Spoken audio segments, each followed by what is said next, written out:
Welcome to Closing the Growth Gap for May 15th, 2024. Closing the Growth Gap is where I share my insights on the most interesting articles related to growth and marketing based on my experience assessing hundreds of B2B SaaS companies and driving millions in revenue. We have a number of interesting topics today that will help your company close the growth gap. First up, Google has rolled out SGE across the US. What is SGE? Search Generative Experience, which is AI-powered search results. Now, this has the potential to significantly impact your company's organic search traffic, so it's definitely worth staying on top of.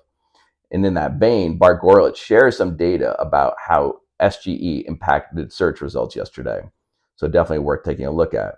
Then the next question, of course, is how do I optimize my website for SGE? And Search Engine Journal shares some tips on how to actually do that.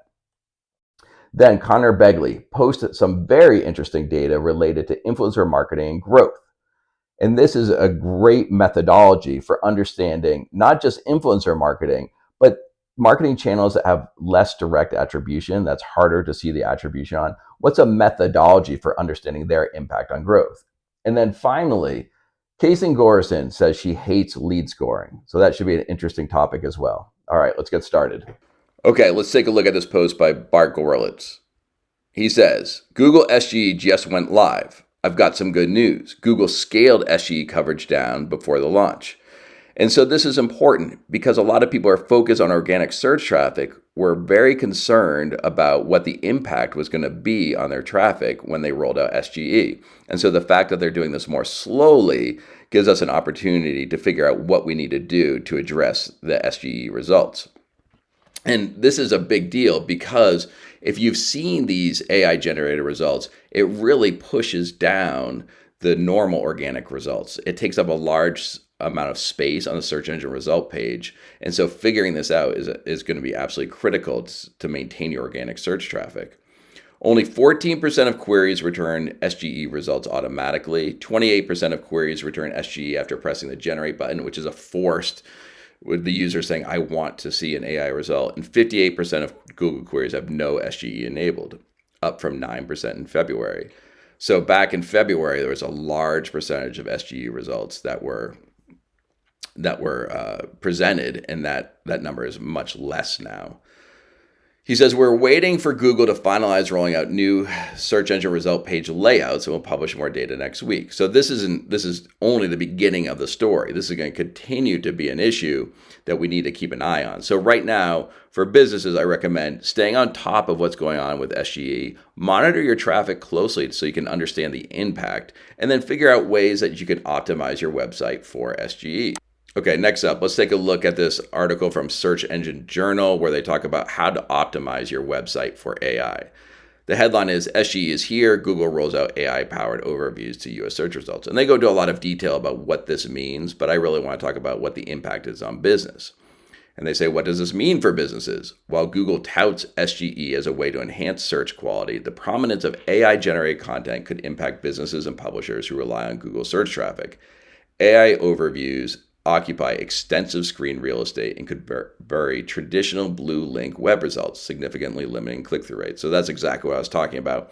The AI results take up a large part of the search engine result page, and so they push down the traditional results that are returned, which will lower click-through rates. So this really could have an impact on every business. So the question is, how do you optimize your website for SGE? And no one really knows at this point. It's kind of hidden behind a wall.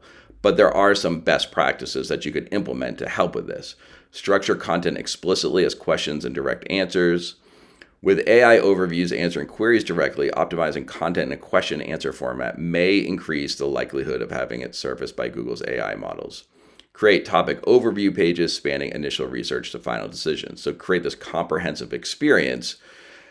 AI can handle complex multi-step queries, so creating this comprehensive experience may help boost your results as well. Pursue featured status on high authority Q&A and information sites. So and you see this, studies found sites like Quora and Reddit are frequently cited in Google AI overviews, and that's true. You see this all the time. So if you want to show up in those results, you may need to start participating in these communities. Now, it's really important you participate in an authentic and meaningful way. Just posting your content, your sales content up there is not good. So you need to make sure you're actually an active contributor to the community in a way that's meaningful. And then finally, tracking search volume for queries exhibiting AI overviews. Identifying queries that currently trigger AI overviews can reveal content gaps and optimization opportunities. Tracking search volume for these queries enables prioritizing efforts around high-value terms and topics Google already enhances with AI results. So again, just keep a close eye on your organic search results. What's being impacted by this? How do you address that? So these are some good tips from Search Engine Journal. Again, this is a rapidly evolving space, and no one really knows how to optimize your website for SGE, but these are some good tips, some best practices that your business should be following. Okay, let's take a look at this post from Conor Begley.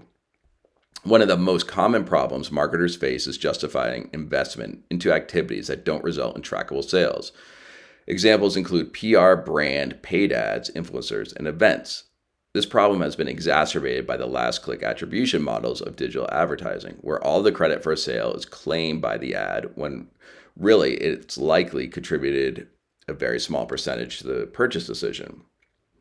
The solution, at least for influencer marketing. The most common solution to this problem is to introduce a time lag through marketing mix modeling. A lot of buzz today equals sales tomorrow. However, small brands don't have access to complex marketing mix modeling, and people generally have very little patience for time lags, so they're required to have faith.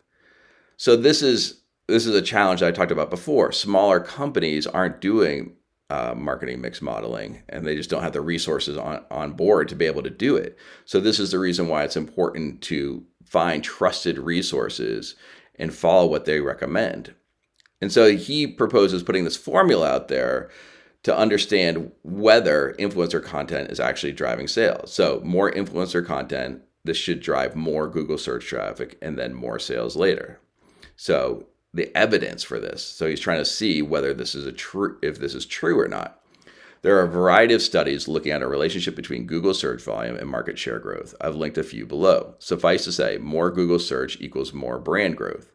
The next question is, does more influencer content equal more Google search? So this touches upon something I shared in an earlier video, which is increases in share of search. So that's the number of times your brand is searched for versus the number of times all brands are searched for in your industry is a great indicator of growth for your brand, for your company. And so that's the baseline here, is to say, okay, look, if we're able to increase Google searches, then we're going to see growth based on that previous research. So then the next question is, does more influencer content equal more Google search?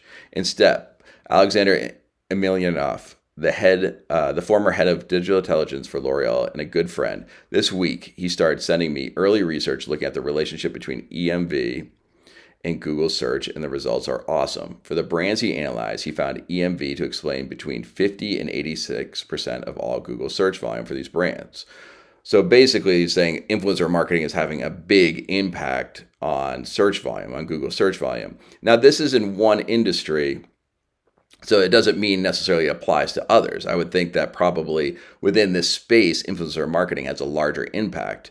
But the idea, this methodology for understanding whether things that don't have direct attribution are actually driving growth is really key here. So putting this model in place, this method in place, will help you understand, and it could be other things. It could be events, it could be PR, as you mentioned earlier, to see whether your branded searches are being influenced by it. And so he shares this graph here, and it's pretty amazing, really.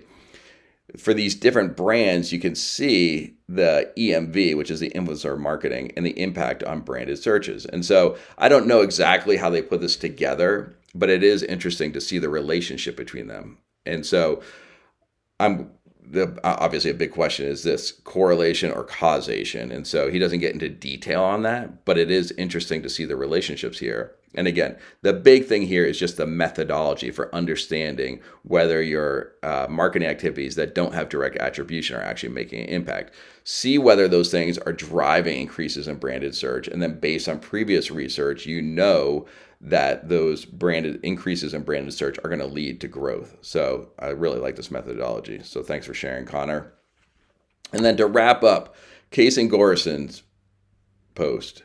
Unpopular opinion here. I hate lead scoring. I used to love it and truly believed in scored MQLs. Then I separated the funnel. Scored MQLs move slower and convert at much lower rates than true MQLs. So when sales would complain about the crap leads coming from marketing, it was the content leads or score leads that weren't ready for sales, basically wasting their time. Don't get me wrong, you can do lead scoring right, especially if you have access to a data science team and can actually measure what matters and score it in a meaningful way and not arbitrarily assign values. Or I've even had success starting the scoring extremely tight, letting only the fewest score leads come through and marked as an EMQL. So sales knew they were different, slowly relaxing their criteria as we learned. But overall, I believe in letting the prospect nurture themselves with your content and then self-selecting with a demo request when they're ready to talk to sales. So this is great. I mean, people can make their decision about when they want to talk to sales. It can't be forced on them. I think the critical thing here is to think about where people are in their decision-making process and what you should be doing for them. How can you support them in that? And so there's two things to think about here.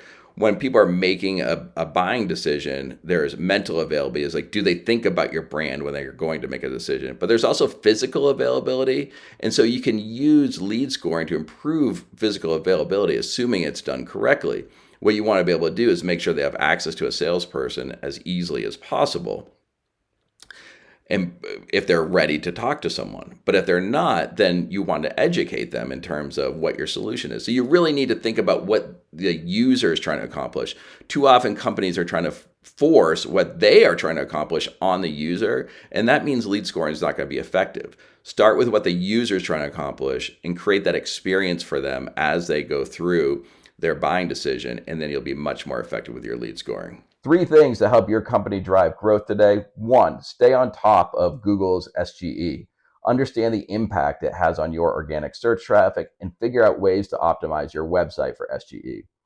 2, when you're looking at your marketing activities that don't have direct attribution, it's important to come up with a methodology to understand the impact they're going to have. So looking at their impact on branded searches and then taking previous research about the impact that share of search has on growth, you can understand whether your marketing activities that don't have direct attribution are actually driving meaningful growth.